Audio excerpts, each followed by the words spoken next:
اور جنہوں نے اپنے اپنے قافلے بنائے ہوئے تھے اور راستوں کو سرچ کرتے تھے کہ کس راستے سے کہاں سے نبی اکرم صلی اللہ علیہ وسلم گئے ہوں گے. راستوں میں انہوں نے آ کر پہرے لگا دیے تھے, راستوں میں محاصرہ کر کے بیٹھ چکے تھے. روایتوں میں آتا ہے کہ ایک صحابی ہیں بردہ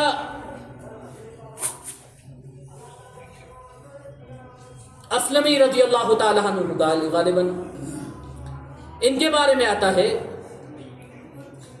بریدہ اسلمی رضی اللہ تعالیٰ عنہ کہ ان کے بارے میں آتا ہے 70 یا 80 آدمیوں کو